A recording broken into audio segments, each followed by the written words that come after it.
We welcome you to episode 40 of Battin and Chattin on the Eastern Observer. Alongside Brandon Natale, I'm Denis Tuohy. Before we get started, please hit that subscribe button on YouTube to be kept in the loop on everything Eastern Observer. Most importantly, Battin and Chattin.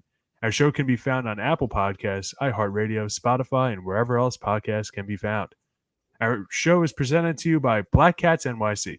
Be sure to download their newest hit single, Nothing's Gonna Stop Us, which can be found wherever music is found, Spotify, iHeartRadio, SiriusXM Satellite Radio, and many others. Brandon, it was a wild week in baseball as we continued the regular season, the very young regular season. Uh, Not as young as some of these prospects, though, being called up. Some Yeah, young guns on the Royals having tremendous starts to the season. Brady Singer, Bobby Witt Jr., among others. And of crazy. course, Jackson Holliday, the number one overall prospect in baseball, being called up from the Baltimore Orioles system today, as well as many others, which we'll get into later on. Some news around the New York teams. The Yankees off to one of their best starts in a very long time. Uh, of all the teams to start off 10-2, this is the fourth time it has been done in New York Yankees history. All three other teams have gone on to win the World Series. Okay. And of course, the New York Mets had a slow start to the season, but seem to be picking things back up as their lineup gets a little hotter. And their pitching has miraculously stayed consistent, which was something that many people, myself included, were skeptical of. So, lots to talk about New York baseball as well as baseball around the league. And yeah, man, what are some of your takeaways? What are we getting into today? Yeah, for sure. Definitely a lot going on right now in terms of the baseball world. Jackson Holliday, congratulations, son of Matt Holliday. Yeah, we'll clap Yep, it up. little golf clap. Everybody, I love the video. We have, and we're definitely going to cover that extensively. Uh, we just found out some news that Shohei Ohtani, his name is cleared as his interpreter did plead guilty. So the investigators, the feds, as some notifications have been calling them, the feds have cleared his name. Ohtani should be in the clear. Definitely avoided a big major scandal that probably could have happened in the world of baseball. So good for him. Brady Singer, fantasy pitcher of mine. So hey, good for him. The Mets Yep. on a decent record, 4-7. It's all right. Not after the bad start they've had, going 0-5. I like how they kind of rebounded and kind of showed a little bit of some life. And the pitching has kind of shocked us. We all said that the Mets were gonna potentially shock us this year. And who knows? I mean, hey, it's only 10 games to start the season, but hey, I mean, they've looked decent. The hitting is definitely very questionable. But the pitching's a bright spot. I know it definitely hasn't shined in some moments, but when they've needed them to come through and be clutch, they have come through. So analogies, crazy. On our it was 50th anniversary at Hank Aaron hit his 715th home run, passing the Babe for most home runs all time. And yeah, and Yankees off to a good start. Good for them. I believe they're 10-3. Volpe's been looking good, and as you said, Stan hit a home run against every other club. It's like when a quarterback has the most wins against every team in football. So good for Stanton. One of my favorite players of all time. So it's good to see him reach a milestone like that. And it's crazy that it's been 7 years. I saw something today on social media that since 2017, I gotta find it. I don't know if I sent it to you. I'm pretty sure I did. It's making the rounds. I know exactly what you're talking about. I can pull it up if you wanted to. I But I think know exactly what you're talking about. okay, I can't find it. This is weird. I don't know why. It's interesting. What happened? Maybe I saved it. Give me a minute, folks. By the way, the show is brought to you by Black Cats NYC. It basically showed the Miami Marlins. Come on, internet. I hate this LTE. That's why preparation is key.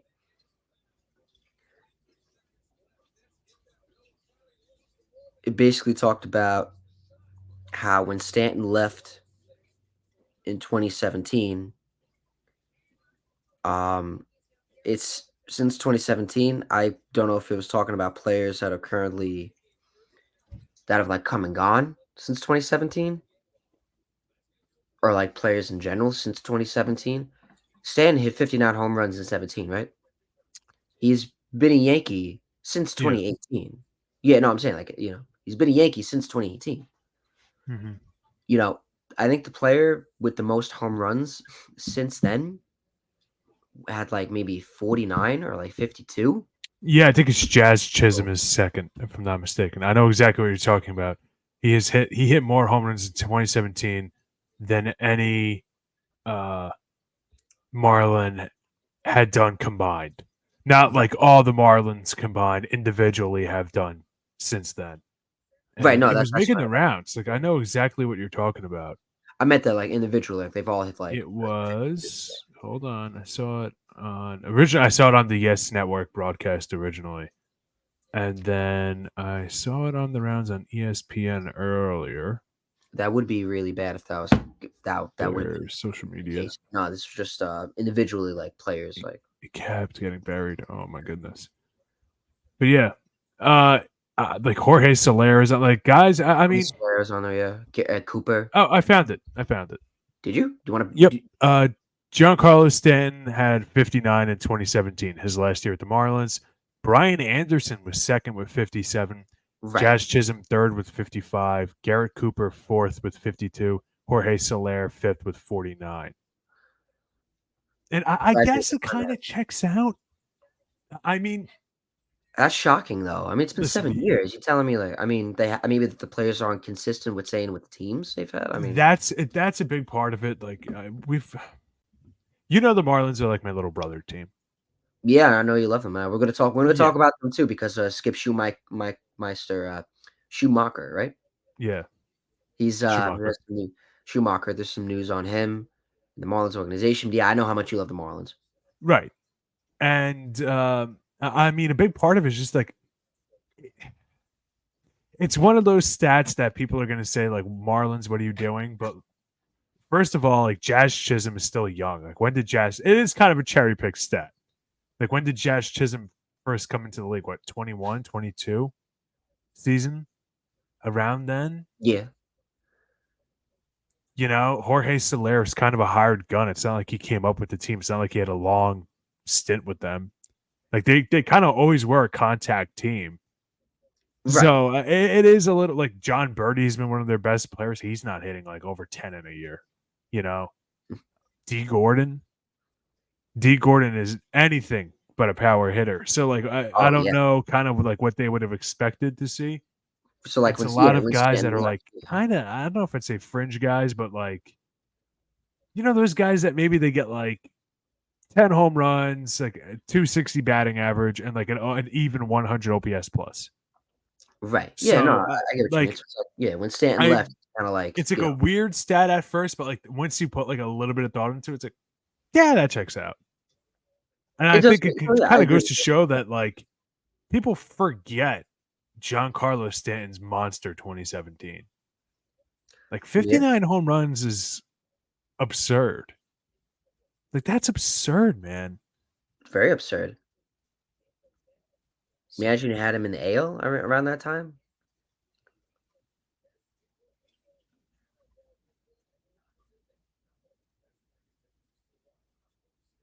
well, I mean, What? that was the year that Judge hit 55 or whatever it was, 53? 52. I forget Yeah, his rookie year. So, that's true. Well, I mean, that is true. I mean, you've seen Jose Bautista hit close to 50, yeah. but like, I mean, I'm just saying he was closer to breaking Roger Maris's record Oh, before. yeah. Yeah. Yeah, that's what I meant. You know what I mean? But either way, Yeah, that's a good point. but you're right though. He had a monster season. A lot of people don't talk about it. That's kind of what made the Yankees prompt to trade for him back then. Yeah. Yeah, It's and I crazy. still think like people will like get mad, like, how much are we paying Stanton? It's like, listen, when Stan is on, he is the best hitter in the league. I don't care. Like, I don't care who you say. Like when Stanton's on a hot streak, he can carry a team better than almost any player I can think of, aside from Aaron Judge, like that I've seen ever. And I started following baseball in like 06, but I can't think of any other player. Like I've had guys have had stints. Pablo Sandoval in 2012, uh, Randy Rosarena with the Rays in 2020. Yeah. Like there's been moments where guys have done that, but like Not you could just pencil it in a few times a year where it's just they're going to be the best player in the league for 2 weeks in a row, and there's nothing you can do about it.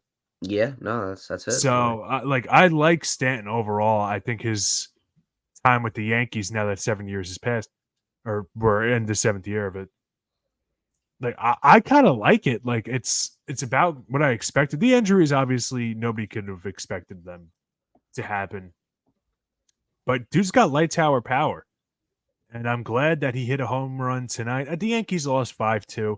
You're not going to go 162-0, so I don't really care about that. I'm not going to live and die by every win or loss.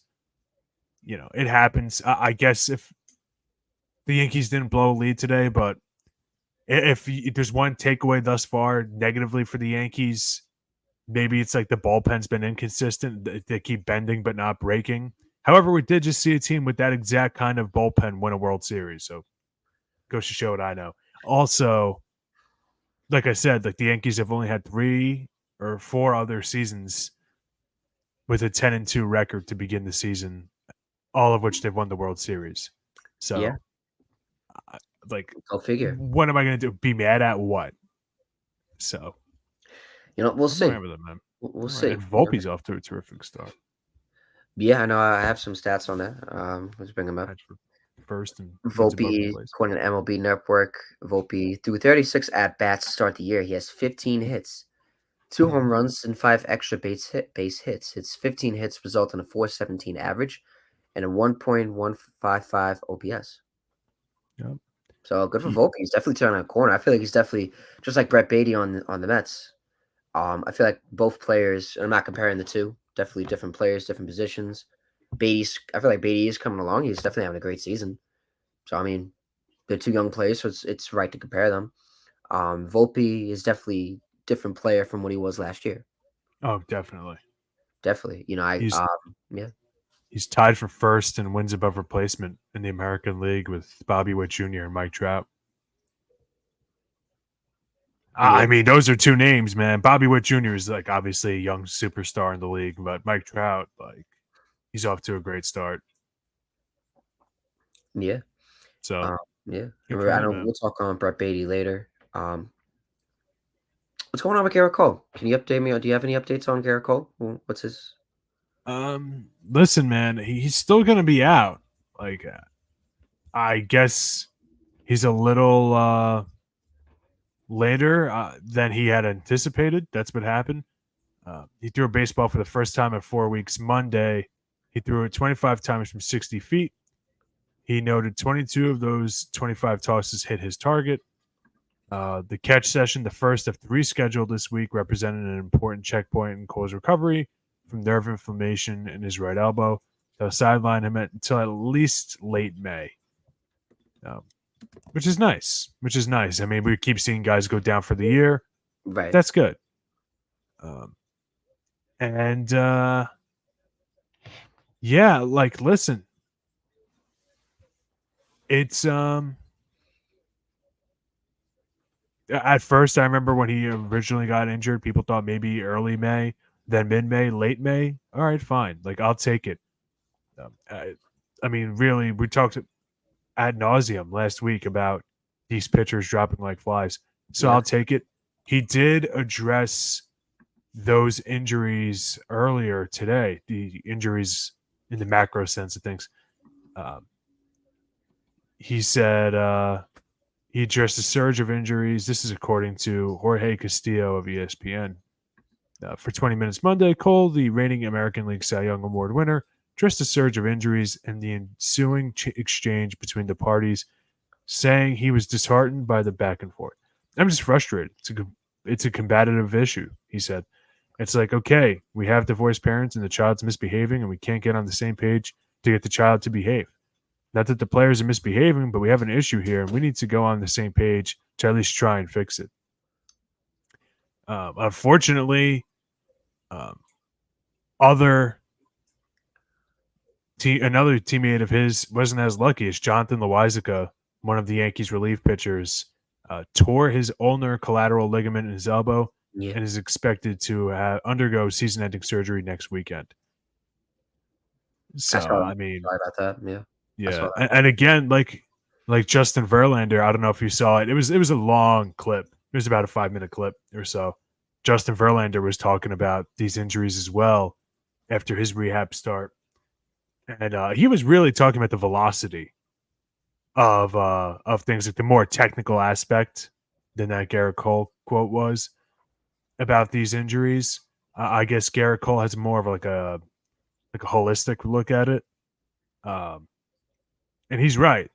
Like the MLBPA is blaming the pitch clock, which it's not. I mean, I'm not a doctor, but I'm sitting. It's not. I'm not going to buy that for a second. But they got to do right by their. It's tough. It's tough. I think actually Garrett Cole likening it to like a divorced child situation isn't exactly far off, because the MLBPA has to do right by their players, kind of like a divorce attorney, in spite of other people. Yeah. Yeah. Because they're going to keep harping on the pitch clock, which it's not. It's the velocity. But throwing velocity, like throwing hard, is going to get guys paid. So, like, could they make the pitch clock what it was last year? Sure, but there's still a lot of injuries. And by the way, there was still a ton of Tommy Johns before the pitch clock was implemented. Like, I'm not trying to sound like a hater, but I'm going to sound like a hater. Like Shane Bieber going out for the year. I like Shane Bieber. I always liked watching Shane Bieber play. Yeah. I always did. Shane Bieber's made of glass. He's probably the most injury-prone player in the league for his age. Obviously, DeGrom, Kershaw, those guys are older. You expect them to break down more. We don't know what's Shane going Bieber, on. Yeah. Shane Bieber gets hurt like every other Tuesday. We don't know what's going on with Spencer Strider.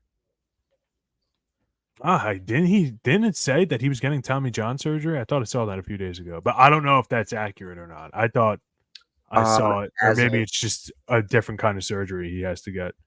As of April 9th, I haven't heard anything yet. He's been to the doctor. It's not looking good, but it's definitely looking like it's, he's going to need time. I mean, what the injuries, from something I've read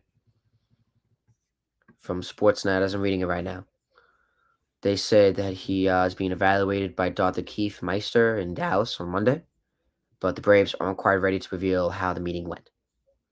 So this was on April 9th. So we'll see. So that would be definitely a big blow for the Braves pitching, because supposedly the pitching has not been good for them to start the year. So the hitting has been, obviously, for the Braves. It's been good for them, but obviously, but that won't be good if they lose Strider. It's tough. I mean, pitching right now, it's definitely a big pitching like crisis, I feel like. Yeah, but listen, like we went through this last week. That listen, if you go back and you look at Roger Clemens' throw and you look at the pitcher's throw nowadays, the velocity is the same, and point out the differences to me. One of them is 250 and built like a brick house. The other guys look like they could be the lead singer of an alternative rock band at a local bar. I'm not trying to sound like a jerk, but it's literally the truth. Yeah, hey. Like, Tom, you're a big Met fan. You read his book. Tom Seaver, that dude was built to throw 100 miles an hour. Yeah. Nolan Ryan was built to throw 100 miles an hour. Not every, how hard was Pedro Martinez throwing? What was his best pitch? It wasn't a fastball. It was the changeup. What about Greg Maddux? Did Greg Maddux have blow away velocity? No. His calling card was his control. Like, it's okay to have different kinds of pitches. You don't have to be throwing fireball. Why do you think so many fireball pitchers, the failed starters that go into the bullpen, why do you think all of them throw so hard? Because they had arm injuries. It's not hard. It's not hard to figure it out. I remember I shared this on my college radio show. In 2014, 2015 school year for me, I was a freshman in high school. And a kid who was an upperclassman, a senior, he did his senior research paper at Plain Edge High School, where the two of us went. That's right. Every senior had to do a senior research paper, research a topic, and make a 45-minute presentation. His was on these injuries. His whole presentation was on these injuries at the youth level and the rise of Tommy John at the youth level and the reasons for it. And this is the conclusion he drew 10 years ago. 17-year-old kid. This isn't hard. It's not hard. No. It's not. But what was the conclusion? Dude, that's what it was. Velocity. Pushing people too hard. That was it. That was the problem. Jeff Passan wrote a book about it. Tom Verducci used to write columns predicting what players would get injured just based on the wear and tear from the season beforehand. And when it's hitting at a pretty alarmingly high rate, nobody decided to fix it. Kind of reminds me of MLB and the steroid thing.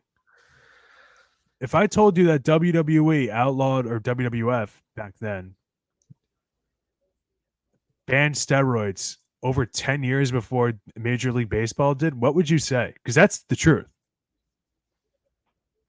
Baseball has always waited for a problem to become an epidemic before they tried to solve the problem. And that's what happened with these injuries. That's all it is.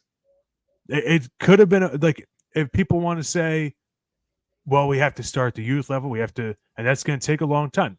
Justin Verlander's quote said, we're not going to be seeing things, it's going to be a process over 10 years to try to combat these problems. And what did I tell you about that kid's research paper? When was it? 9 years ago. Yeah. 10 years ago. Yeah. It would be 10 by the end of this season. 9 because years. It was the fall of 2014 is when he finished it in the spring of 2015. So I guess 9 years ago. Yeah, you're right. I see what you mean, though. Wow, this is pretty crazy. Like, though, yeah. It's not like you and I, we've spoken off air, we've been friends for years, about the thing I always said with DeGrom, that he's an excellent thrower and a terrible pitcher. I shouldn't say terrible, but not like Hall of Fame. Well, not Hall. I don't know how I'd phrase it, really but not. I know what you're trying to say. The same caliber pitcher as he is a thrower, because he was just always throwing high velocity and he just never had pace ever. When you watch Justin Verlander work, he's like a surgeon. It's always low 90s in the first inning or two, always. And then this 5th, 6th, 7th inning, it's high 90s. He paces himself so well. Kershaw does the same thing. Kershaw also has a ton of mileage on his arm. He came into the league at 20, and how many postseason games has the guy played in? How many games has the guy pitched? Greinke. People forget. Zach Greinke, when he was younger, was a flamethrower. He has the lowest ERA in Dodgers history. Lower than Koufax, lower than Kershaw, lower than Valenzuela, lower than Nomo, lower than Sutton, lower than Hershiser. It's Zach Greinke. And then what did he do? He reinvented himself by being a control pitcher. And I don't know, just pitched in a couple World Series with Houston. Yeah, so no, it's not impossible. It's not possible, because I don't want to. Maybe we'll talk more on this later. But yeah, it's just I guess that's the key. Two things. Obviously, velocity. That's the issue. How do you fix velocity? You keep pushing these kids hard to the limit. Stop making them exceed to their limit, because they're young kids. Still trying to. Right.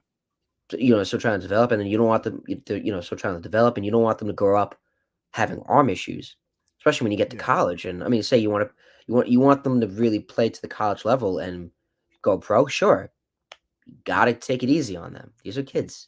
The thing that sucks, though, is it's not just like what gets paid is the velocity. But I think that's a flawed philosophy. Look at Brady Singer. It's only 2 starts. He's off to a really good start, man. I mean, I'll pull up his exact stats, so I'm not talking completely out of my rear end here. But he's off to a really good start. Yeah, and he's not a flamethrower, dude. He has a 0.68 ERA so far. Okay. with 14 strikeouts and 2 starts. All right, he only has 14 strikeouts. He has a 0.68 ERA, man. You know, that's what really it comes down to, is chasing the stats. Once again, kind of like the steroid era, right? But yeah, like I said, There's parallels, man. I guess one of them is cheating, one of them isn't. But like I said, they waited for a problem to become an epidemic before they tried to solve the problem. yeah, Like, it's doable, man. And some guys can throw 100, no problem. Garrett Cole can. He's injured now, but how long was he able to last without having any kind of main injury? Even this, it's not like he's getting Tommy John, knock on wood. So some guys can do it. Not everybody can. Not everybody can be Nolan Ryan. That's why there's only one Nolan Ryan. Not everybody can be Tom Seaver. That's why there's only one franchise. yeah. It just is the way it is. Like, find what works for you. But like I said, just for any pitcher, whether it's the youth or whether it's professional, the pros or at the college level or in the MLB professionally, just it's all about just pacing yourself. That's how you Yeah. save your arm and preserve yourself. Like And save your arm, really. and I understand you said a few times it's about pacing yourself, and the MLBPA will take what you said and flip it and say it's the pitch clock. Yeah, that's crazy. But I don't. But Used you know what? You know what it also is. Sure, you have less time to throw now, but then don't throw 105 times in a row. yeah. I don't know. Like I said, like, it's to me the solution is pretty Evidence easy. is pretty there. Pretty easy, to be honest with you. Now, I'm not expecting guys to pick it up, you know, right away. But come on, man. Come Yeah. on. I don't think it. I honestly, I don't think the problem's hard to figure out at all. Hey, you know, I I know think people are going to disagree with me, but I think I'm right. Whatever. yeah, I think it's well. I think it's well said what you said. I mean, hey, hopefully they definitely. It sucks that it has to come that where everything has to be a problem to turn into like an epidemic. Problems have to turn into epidemics for them to actually do something. Hopefully that changes because Tommy John, it's definitely no joke. You see a lot of people getting it. So hopefully Garrett Cole comes back. I know Kodai Senga's he just today got on the 60-day IL. We'll get into that later. So anything else on the Yankees before we move on? Not really. It's good on their start. That I mean, Nothing I really opening day in the Blue Jays series. I saw. Like, listen, man, we keep winning games. I expect to beat the Blue Jays. I expect to beat the Marlins. I'm happy we beat the Diamondbacks, but we spoke about that last week. We did. So, and hopefully we'll beat Houston again when we get to see that game, huh? Yeah, you gotta let me know. 4 rows off the field. I will. Yes, and you will receive that money.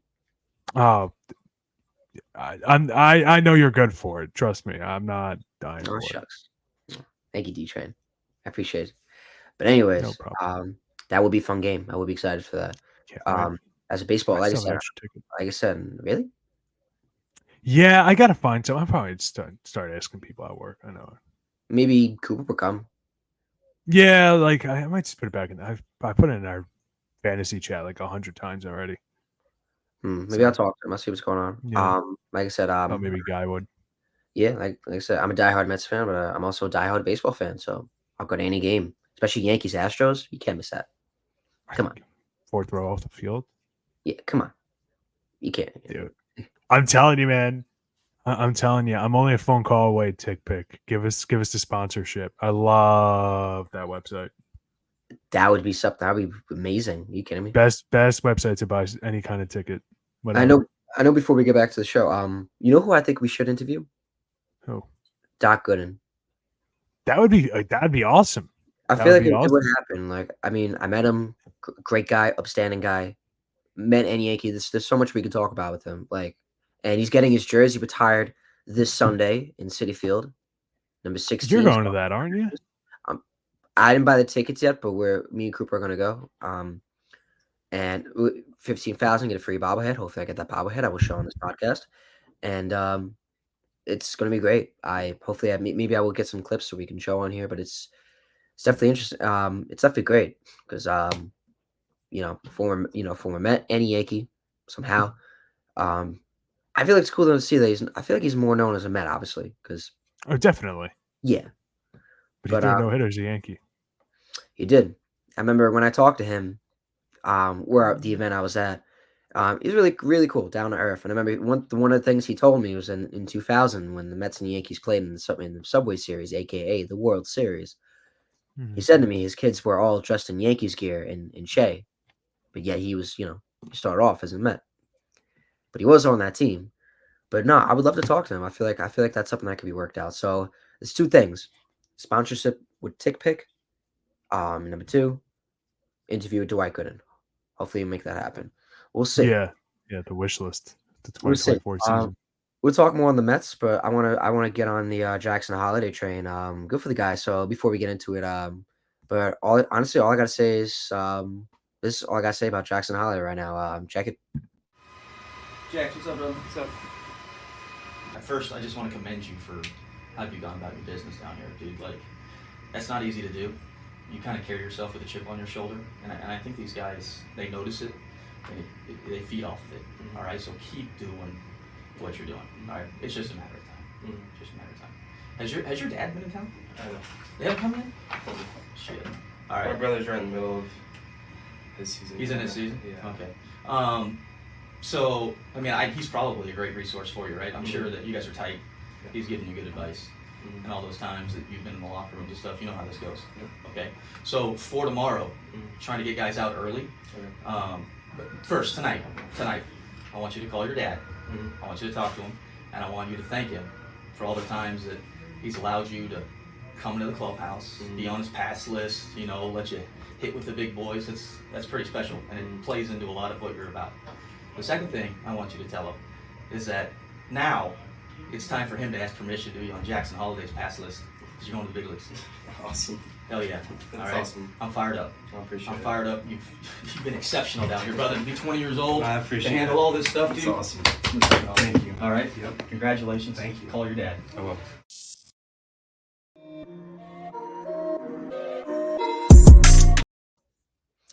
All right, yeah. So there you go. You had it right there, Jackson Holiday. That was the AAA coach, I believe. The Norfolk, yep, Norfolk Tides. That was the Norfolk Tides manager, Buck Britton, telling Jackson to call his dad and tell him he was getting on the call, as you saw in the video. After having a great spring training where he hit 311, 2 homers, and 6 RBIs, but he only needed to wait 2 more weeks longer. I know everyone was skeptical. Everyone was getting on people who everyone was making fun of the people who took him in fantasy because hey, he didn't make it. But hey, those people could laugh back at them now because it only took 2 weeks. I really hope Jonathan didn't drop him in our league. Ooh, I really hope he didn't. that Because was he took him like in the third round and everybody thought he was nuts. Kid got an RBI today. 0 for 4, but he got an RBI. yeah, no, yeah. Today he made the debut. I know. Believe it or not, we actually are friends with an Oriole fan who is live in Baltimore. His name is Jordan. He's in our fantasy league, thanks to our friend Cooper, who went to school with him. That's how we know him. And luckily, he was there. I remember he said him and his dad were getting tickets, and they went to his debut. That's pretty big. That was Mike Cherry from Leach Report. I believe that's how you say his name. But yeah, obviously, you see Jackson Holiday finally got the call to the majors to be shortstop of the Orioles, son of Matt Holliday, who's well known for playing for the Rockies and the St. Louis Cardinals. And yeah, so yeah, but so how do you look in his debut from when you start? I mean, he was 0 for 4 with an RBI. Yeah, But I mean, he had an RBI. Like, he had good at bats. I mean, like, listen, it's not. You know what it is it's not like the NBA or the NFL or the NHL where you could just come up and instantly be a start. Like yeah, no, Bedard, it takes time. Wembanyama, Yeah, Nakua, whoever. Like, it's not overnight. Like, you gotta. Like, it is a grind. Like, you got to work. Yeah, you got to work. baseball, like, obviously it's an old saying, but you fail 70% of the time in baseball and you become a Hall of Famer. Like, it's that kind of game, man. So like, he has the talent, clearly. He has the pedigree, he has the maturity. So why not? Yeah, no, it'll definitely take some time, but good to see him get the call up. The video was really cool. Him talking Yeah. to Buck Britton. And it's pretty cool. Number 1 overall prospect in baseball, definitely for the Orioles. You look at the Orioles before we move on quick. They really turned around really quick. The young talent they have and the culture that they brought together, it's not gonna make it easy for the Yankees or the Red Sox or the Rays and anybody else in the AL East for that title in the division. It's become a really tough division. Oh, it's the hardest division in sports, easily. Blue Jays, yeah, too. Yeah, I mean, you have 4 championship contenders, but the Red Sox, the way they've been playing, oh my God. Yeah. Don't tell them that. Their pitching has been incredible. It's among the best pitching in the league. Pivetta got injured, another pitcher, but he's not done for the year. He's just on the 15-day IL, I think. So, like I said, you got 5 teams that could arguably win a championship. And now they had Jackson nuts. with the Aldi Rutschman. That's nuts. Like, could you imagine that an entire division that aren't playoff contenders, you could legitimately see going on to the World Series? 100%, yeah. That's crazy to me. Like, I don't think people realize that.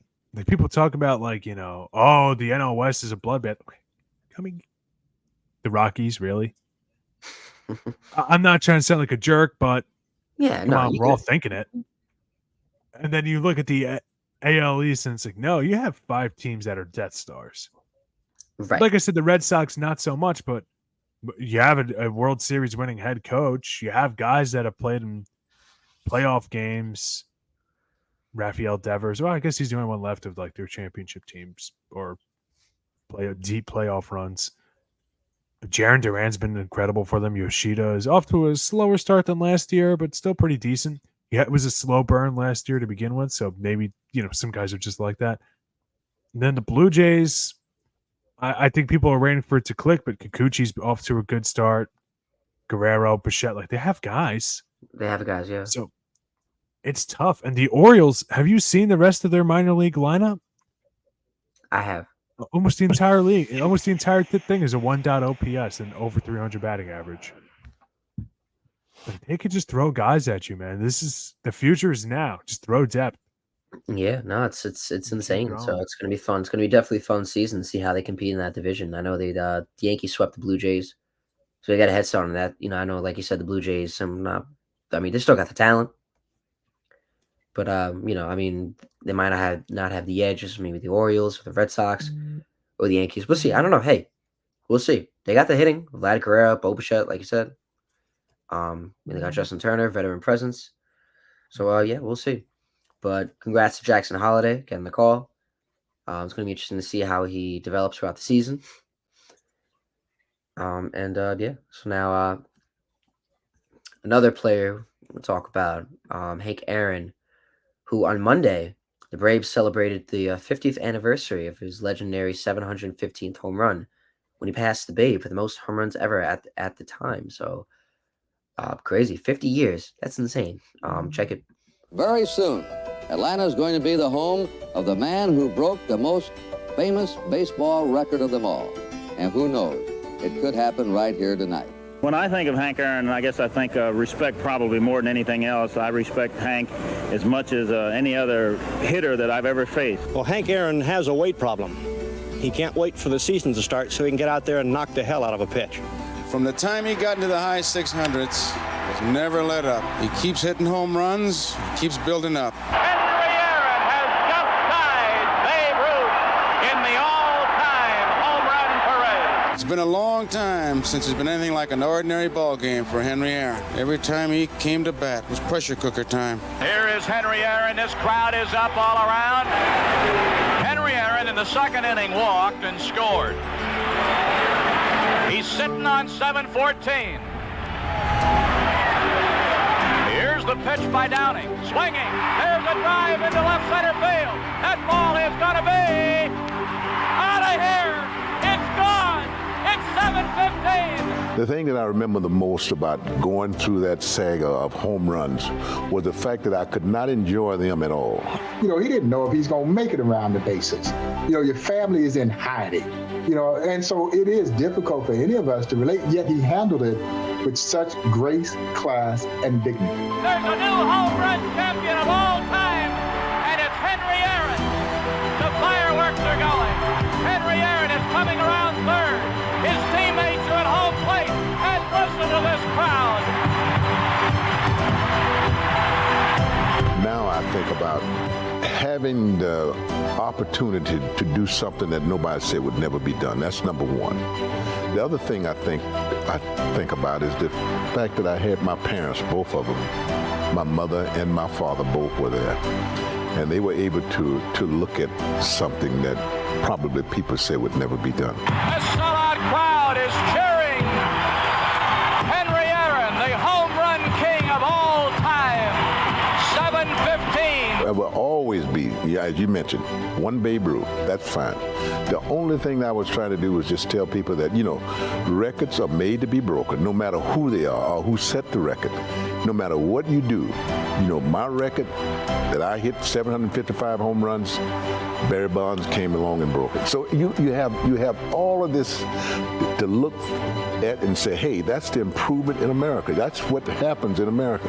What we did today are not going to be standing tomorrow because there's going to be other players coming along that's going to break records. What a marvelous moment for baseball. What a marvelous moment for Atlanta and the state of Georgia. What a marvelous moment for the country and the world. A black man is getting a standing ovation in the Deep South for breaking a record of an all-time baseball idol.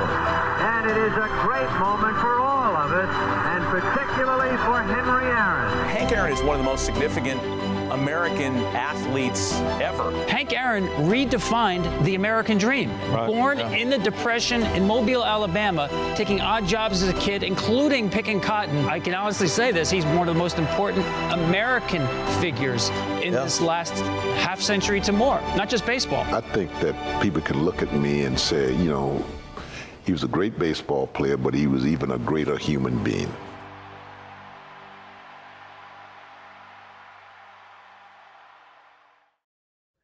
Wow, and there you have it. That's just left me speechless after just watching that. Honestly, what a great story. Hank Aaron, he really came from a lot. You just alluded to at the end, and then just the fact of what he said. He said he did something that many people didn't think was going to happen, and breaking Babe Ruth's home run record. Rest in peace to the legend Hank Aaron, who passed away in January of 2021. And you could just see how electric it was at the time. It was huge. No one ever thought that was going to be ever. No one would be. If Barry Bonds didn't do it, we'd still be talking about Hank Aaron, the fact that he broke it. Now everybody talks about Barry Bonds. Oh, Barry Bonds' record, as you see. But you could see that Hank Aaron, I guess, was a testament that, hey, I wouldn't say testament. I guess I could. Could I say it? I guess, yeah. Well, you could say, Hank Aaron was the showing of that. Hey, anything is possible. You look at Aaron Judge, broke Roger Maris's AL record last year. Mm-hmm. 2 Obviously years ago, but his last full year, yeah. 2 years, 2 years ago, yeah. You see, anything is possible, and you just, he came through a lot, so it was just pretty cool to, he definitely is one of the most influential players to ever step on the diamond, ever. So I just thought it was pretty cool that it was 50 years ago that he did it. Dennis, what are your thoughts? I mean, people like to have GOAT debates in other sports, right? I think the easiest argument you can make for a player being the GOAT of baseball is Hank Aaron. You look at the stats, it's uncanny. Yeah. Because it wasn't that he had the peak of Babe Ruth or Barry Bonds or some of these other guys. It was the longevity. It was just a consistent 40-something homers a year. Right? I think so. I don't think I know he never hit. I think he. Now that you said the stats, let me. I'm going to bring him up. I don't think he ever hit more than 50. I don't. You might be right on that. He never did. The highest total he ever had, I think it was 45. 45. He didn't even lead the league that year. 1962. Wow. Played for a while, from 1954 to 1976. That's insane.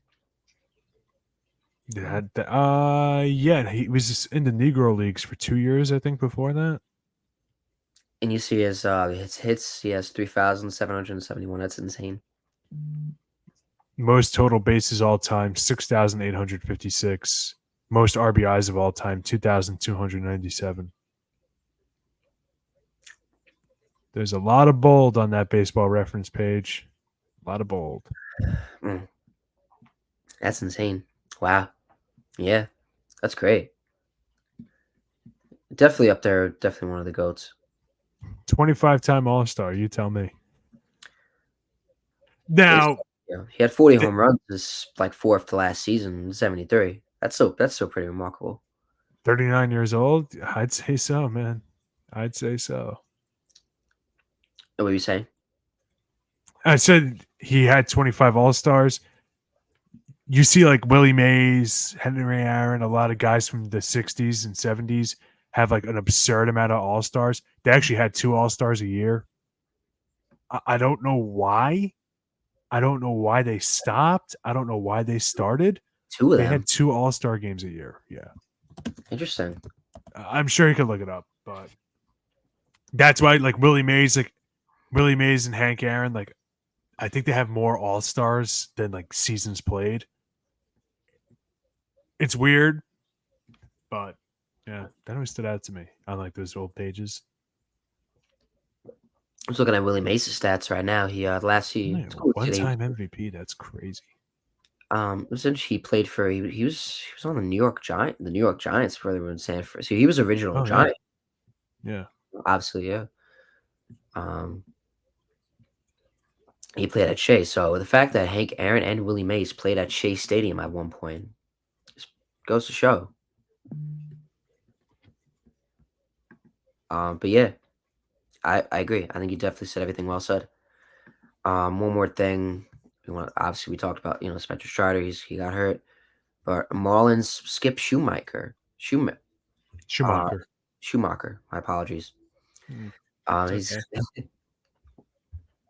He's expected to explore new options for the 2025 season after 110 start. After 1-10 start to the 2024 season. Not 2-10. Maybe things are looking up for. Maybe he's skipping his way up. Who knows? Maybe 2-10. Rumors have already started that Schumacher might be elsewhere after the 2024 season, but according to Jordan McPherson, Barry Jackson, and Craig Mish of the Miami Herald, Marlins owner Bruce Sherman agreed to void the 2025 option on Schumacher's contract as a show of good faith, allowing him to seek another this winter. The report does clarify that the decision of the 2025 option was not due to the organization's dissatisfaction with this performance, but this was an agreement that during his contract talks, it was actually disagreement during the contract talks this past winter, according to Derek Sam of Bleacher Report. Dennis, your Marlins, what's going on? What do you think of Skip Schumacher? Do you think this is showing of good faith? He's voiding his contract to be like, hey, like at the end of the year, I'm going to seek free agency, so don't even bother. Yeah, he's smart for doing it. They're 2-10, and they have no direction as a franchise. It's probably going to be one of the worst coaching jobs in baseball. That's one of the worst managerial jobs in baseball. Obviously, aside from the A's, we're just going to omit them from this one. I don't blame him. And not for nothing, everybody's going to look at the Marlins 2-10 start. But there's another team I want to look at for a second here. That's kind of flying under the radar for having back-to-back terrible seasons. Maybe not terrible, but certainly disappointing. And I really gave them hell for all of last season. 5th place, St. Louis Cardinals. You can't bring Oli Marmol back after this season. You can't. If they don't make the playoffs, you can't. The talent on that roster to not make the playoffs for a second year in a row. You have 2 MVP caliber players in Arenado and Goldschmidt. Maybe they're a little past their prime, but they're not bad. You bring in the second AL, the runner-up, the second place vote getter for the AL Cy Young and Sonny Gray. All this young talent. You let Tyler O'Neill go. He had issues with Ali Marmol, the manager, last year. How's that working out for you? Oh, he's off to one of the best starts in the league. Great. And who used to play for the Cardinals? Oh, Skip Schumacher. Yeah. Played for a very long time with them. From 05 to 12. Won a World Series with them. And 11.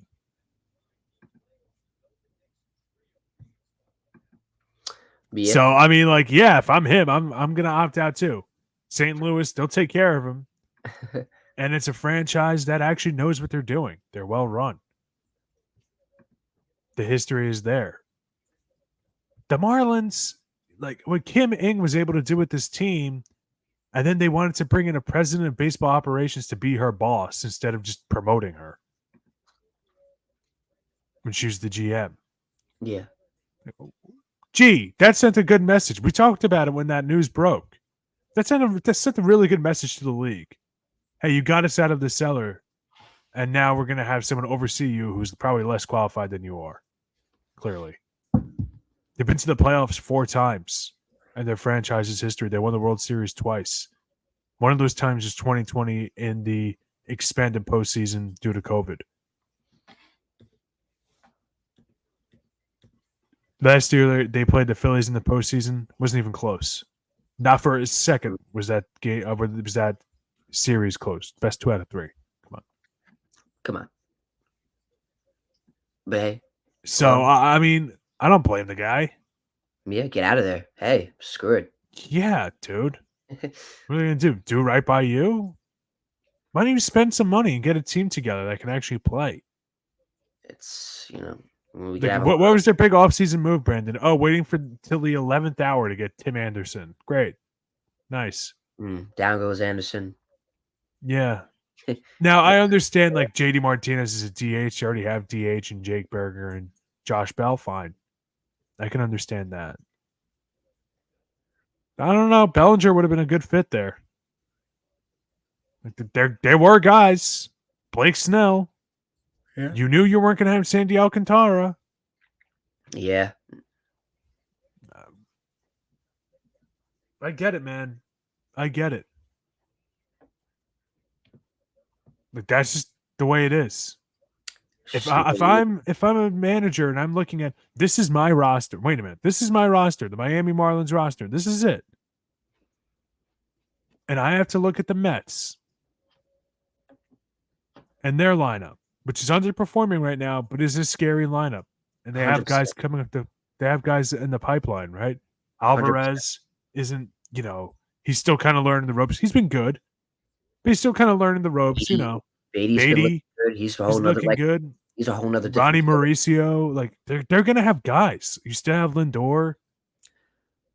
I look at the Braves, and the Braves are going to be championship contenders once again, not playoff contenders, not division contenders, championship contenders for 10 years. Hey, good for them. Not if you're a Marlins fan or manager or staff member or whatever. No. You look at the Phillies. Why would I want that job? Meanwhile, you're trying to tread water with spit and glue. Yeah, that's nice. The NL East is always, you allude to it. The NL East is always going to be competitive. So it's like, I mean, even who knows how long. Even the Nationals. With Lane Thomas. And like they have guys. CJ Abrams. I don't know. Is Stone Garrett still there? I liked him last year. I don't know if he's still on their team, but we'll check later, yeah. Yeah. They have guys, man. And a championship winning head coach in David Martinez. Yeah. Like, dude. I don't know. Hey. I just hate seeing teams like the Marlins and the A's that have so much potential that they never even attempt to tap into. It's not right by the fans. Oh no, I agree. But hey, it's just the end of the day. There's nothing you can do. Yeah, I'll still root for them when they're not playing the Yankees. I'll still root for them. I like them. They're the underdogs. Fine. But at the same time, too, you're the Miami Marlins, and you can't attract a free agent. How the hell does that happen? Yeah, you find me some guy in their 20s that doesn't want to live down in Miami. Oh, gee, wow. That's should certainly be difficult. Oh my God, it's Miami. How terrible is that? Meanwhile, St. Louis just snaps their fingers and gets whatever free agent they want. Meanwhile, the Cubs could get free agents. You know, obviously the Yankees and Dodgers are always going to get theirs. But you're the freaking Miami Marlins. You're supposed to be a big market team, even if you're not in a big market. The Mets too. Yeah. Yeah, they should be on par with the Mets and the Yankees. It's the Miami Marlins. And you know the advantage you have over all those other teams? No state income tax. Like, what? Yeah, take So advantage good of for that. Skip Schumacher, man. Get out while the going's good. God bless. Yeah. But hey, I mean, let's shift over to the Mets before we run out of time. Yeah, of course. We want to shout out Jerry Groot, who was a catcher on the 1969 championship Mets team. Passed away at the age of 81 due to respiratory failure after a heart procedure in Austin, Texas. Groot was known especially for his defense as he played 16 seasons in the majors, 12 for the Mets. That was field level media, ESPN.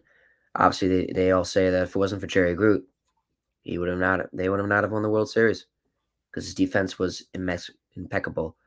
I believe it was, I forgot who said it, but they said that if Jerry Groot ever went to the Reds, Johnny Bench would have been, I believe, shortstop or third base. But like that's how good Jerry Groot was at defense that it would have pushed Johnny Bench out of that position. I forgot who said. I don't know if it was Ed Kranepool, or I feel like it was someone that was on the Reds. But either way, that's how respected Jerry Groot was. So rest in peace to him. JD Martinez, I don't know when he's going to make his Mets debut, but now he has a back injury that will make him rest 3 to 5 days after receiving a cortisone shot in his back. So it was Tuesday. Carlos Mendoza told reporters that on Tuesday last year. In April, he dealt with it. He got the shot in April and was back 7 days later. We'll see. Martinez signed on a 1-year, $12 million deal last month, and we're waiting for him to make his Mets debut. Hopefully within the next couple of weeks. Hopefully it shouldn't take more longer than it should. So that was Tyler Conway and Bleacher Report, and yeah, so I feel like the Mets are doing better. The hitting's kind of been decent. They almost came back Tuesday against the Braves. They were this close. Showed some life, you know. They won 4 out of the last 6 games. So I like what the Mets are doing. They're kind of concerning me a bit. Looking like, and sorry for saying this, but looking like the Marlins.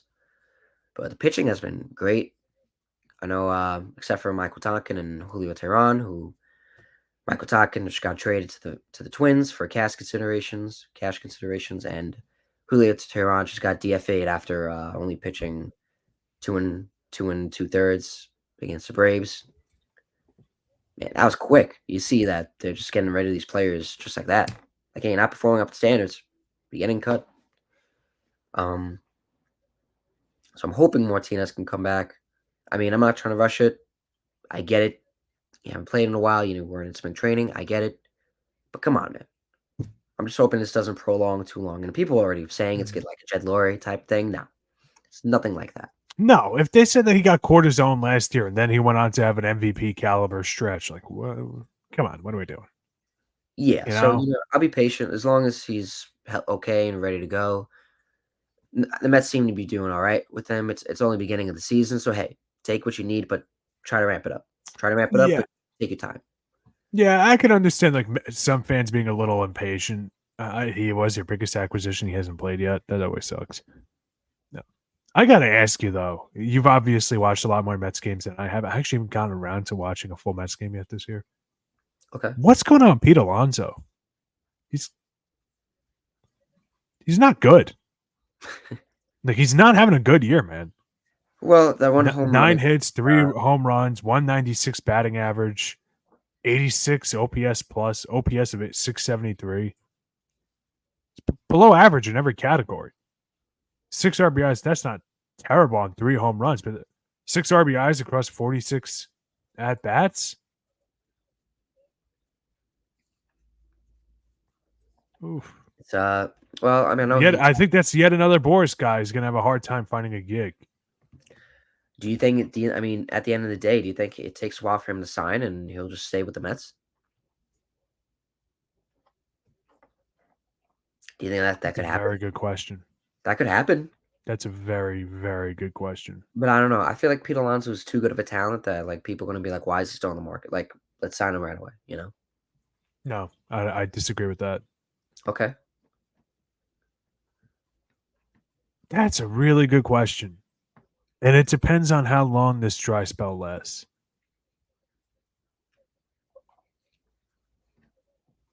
We'll see. Because these kinds of big sluggers, they're kind of phasing out. Like, everybody's just like, oh my God, he's going to be Crush Davis 2.0. We can't have him. No. So I don't necessarily agree with that. Like, I do think like the Chris Davis thing, like, there's a lot that went on there that people just kind of skate over. Like the fact that he was using medication for a while that the league just outlawed and didn't tell him about. He was, I guess he had some kind of ADHD or ADD or something like that. And he had a prescription for it. And the league overnight just banned it before the season started. And that's when all of his issues happened. Can't focus at the plate. And you start performing worse. Maybe that has something to do with it. You know, just a thought. Guy got screwed.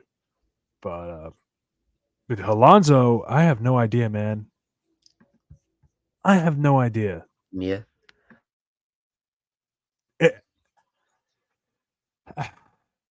I have a hard time thinking that Rhys Hoskins, it took forever for him to find a job. I'm just going to come out and say, I think Rhys Hoskins is better than Pete Alonso.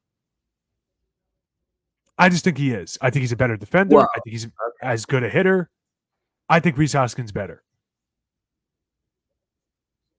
I just do. I always liked Rhys Hoskins a little more. What do you want me to say? It's not that I dislike a lot. The amount that I've talked positively about Pete Alonso over 40 episodes. Oh my God. Come on. I talk about him like he's my firstborn. I say Rhys Hoskins is better. It's not like I said he's a scrub. I don't know. Rhys Hoskins. It's also hard when Rhys Hoskins had more RBIs than this guy's had one series against you guys than this guy's had all season. I mean, come on. Hey, you give me a little recency bias, but give me a break.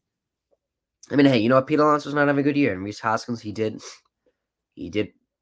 destroy us. I don't know. As a fan of yours, as a fan of Pete Alonso's and like the Mets and whatever, I don't know if you noticed anything with him because, you know, people are talking about the lineup has been bad. It's like, well, I mean, this is the guy. This is supposed to be the tip of the spear with Lindor. And I honestly don't know how Lindor is doing either, but maybe he's doing bad. Maybe he's doing good. I don't know. I haven't really been keeping up with you guys. They both have not been starting off really good. But like I said, okay, let's see. Season, let's see. Maybe we can bash him a little bit. Oh my God. You should have cut me off sooner. Lindor's batting .089. He's got a 9 OPS plus. League average is 100. Yeah, it's not good. He's trash. Really, I hope he can turn it. I like Lindor. Hopefully he can turn it around. Like I said, it's only the beginning of the season. But it's not good. Your two best players are in their sophomore season? Oy vey. Yeah. Oh, Tyrone Taylor. Why aren't you guys... Tyrone Taylor, he's off to a terrific start, huh? 276. Not bad, not bad. You guys know me. I'm a sucker for batting average. I don't care what anybody tells me. Yeah, your pitching has been dynamite. Sean Manaea. Hey, I told you, man. Sean Manaea could be a really good addition for you guys. I said it. I'm not a Mets hater. The look on your face when I said I think Rhys Hoskins is a little better than Pete Alonso. Oh my God, Brandon. Unbelievable. That could be a good breakout clip. But We'll see. Actually, I'm Well, nah, curious to know. definitely, yeah, nah, we'll see. I mean, they definitely put together better performances as of recently, Yeah, I'll say. especially when beating the Braves in the first game. That was definitely good. They almost came back the other night. Edwin Oh. Diaz got his first save. The actual stats say that Pete Alonso is better in just about every category. So there's that. I always just like Reese Hoskins for some reason. Maybe because he's more of like a line drive guy. I don't know. But yeah, I guess one more thing before I wrap up. Kodai Senga, Oof. that's well, hold on, before we get to that, another Met who's was a 1976 National League Rookie of the Year and the World Series champion of the Reds, who's traded to the Mets the following year. The following year for Tom Seaver, has died at the age of 71. Rest in peace to him. Who is this? Pat Zachary. Pat Zachary. That's familiar with him. Well, rest in peace, Pat. Rest in peace. But dude, he had a long career. Oh, dude, this guy was kind of a stud. Was he? Yeah, dude. 69 and 67 career wins losses, 352 ERA. That's not bad at all. For a career? All right, man. All right. Rest in peace. Wow. To Pat Zachary. Yeah.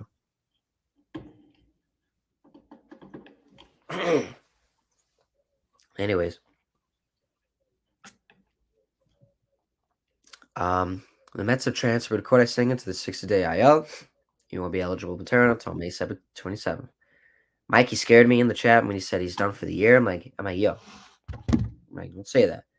And then when I read the reports, he's like, he's not going to pitch till the 27th. I'm like, okay.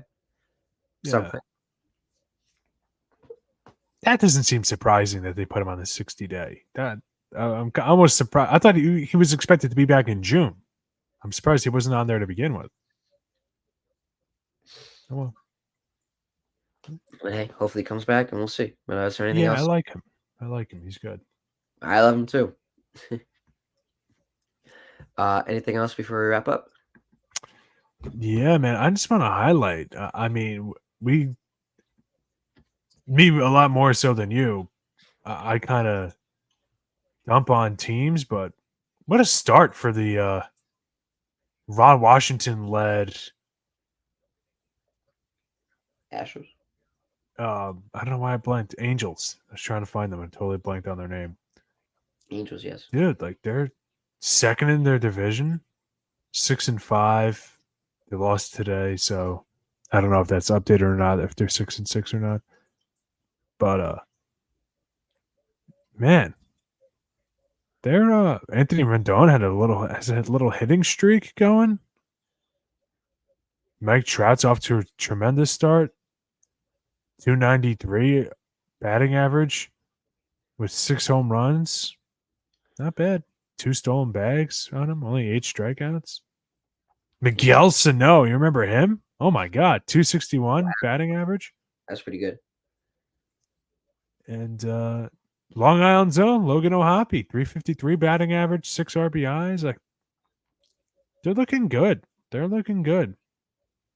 The pitching staff also pretty good. Tyler Anderson has yet to give up an earned run across 2 starts. Patrick Sandoval has struggled, but who knows? Maybe he can turn around. Reed Detmers has looked good for them. Griffin Canning. Not too many innings pitched there. High ERA, but we'll see what we have in them. Decent bullpen work from some of their guys. Like, all right, good on them. Good on them. We spent them. You know, there's some teams that we kind of beat up on last year. Beat up on the Angels. Yeah. You know, unfortunately, did you hear about the Nolan Shawnell, the first baseman? Oh, I totally butchered this cat's last name. No, let me hear it. Well, dude, it's convoluted.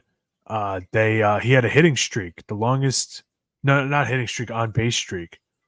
To start a career, he was, I think, 3 or 4 games away from second place, and the league retroactively turned one of his singles into an error, so he lost the streak.